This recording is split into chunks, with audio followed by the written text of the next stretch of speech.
Sir, एक बहुत से युवा साथी आरएसएस ज्वाइन करके देश की सेवा करने चाहते हैं, उनके लिए कोई सरल रास्ता। आरएसएस प्रमुख आज का जो कार्यक्रम रहा है, आपने आह्वान किया है श्री राम मंदिर को लेकर के भी, अब फिर से करोड़ों करोड़ लोगों को मौत के मुंह से बचाने का एक और पराक्रम, एक इतिहास रचा है। इसी प्रकार से जब 41 मजदूर उत्तराखंड के अंदर टनल में फंस गए तो पूरी विदेशी मशीनरीज, जिनके बारे में माना जाता था कि वह रामबाण इलाज हैं, हल हैं, वो फेल हो गई। और जिस कला को, मजदूरी को बैन कर दिया गया था, अंततोगत्वा वह छैने और हथौड़े की कला ही सफल हुई और जाकर सुरंग में सुराख बना और 41 के 41 मजदूर लाकर भारत ने बता दिया कि इस देश का गरीबतम नागरिक को अगर प्यार करना, सम्मान देना और रक्षा करने की क्षमता है तो आज की भारत सरकार श्री नरेंद्र मोदी के नेतृत्व में है। निकट भविष्य में अब लोकसभा चुनाव भी आ रहे हैं, तो आरएसएस की क्या भूमिका है? आरएसएस का हर कार्यकर्ता जो 18 वर्ष से ऊपर है वो वोटर है। वोटर के रूप में संघ ये कहता है देश के नागरिकों ने 100% वोटिंग की तरफ बढ़ना चाहिए, क्योंकि यह लोकतंत्र के पावन पर्व का कर्तव्य भी है और अधिकार भी है। इसलिए सब वोट करें।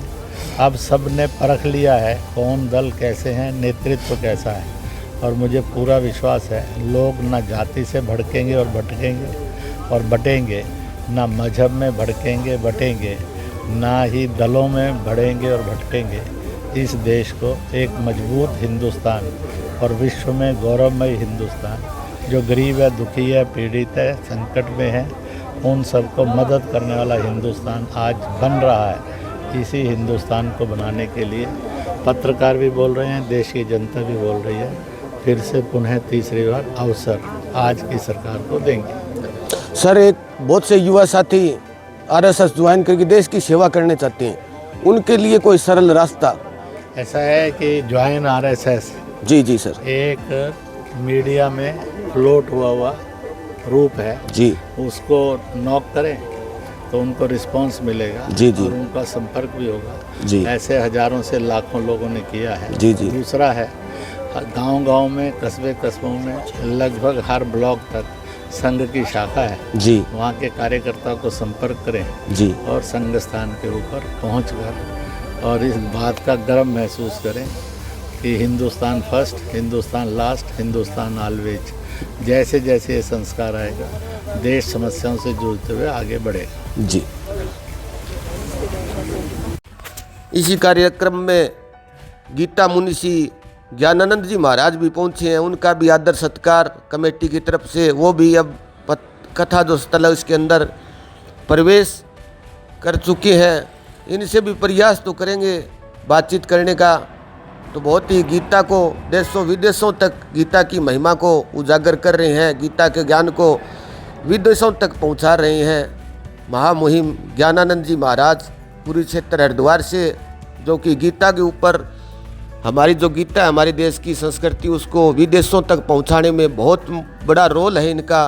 और ये मंच की मर्यादा को समझकर अपने जूते निकालकर मंच के ऊपर प्रस्थान किया और अपने स्थान पर पहुँचे। साधु संतों से आशीर्वाद लिया।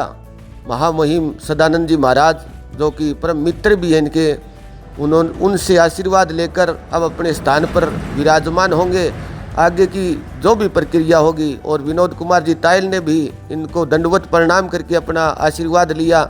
आगे जो भी प्रक्रिया होगी आपसे रूबरू कराएंगे।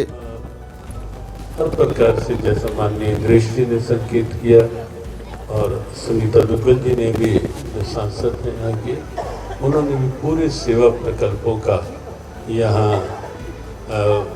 वर्णन किया। वस्तुतः एक अद्भुत, अनूठा और एक अपनत्व का शब्द जो दिया, अपना घर। तो ये सारे सेवा प्रकल्प, सेवा अनुष्ठान जहाँ जिनके संकल्प की देन है, ऐसे हमारे परम स्नेही परम पूज्य श्री स्वामी सदानंद जी महाराज के इन सेवा प्रकल्पों को और उसके पीछे उनके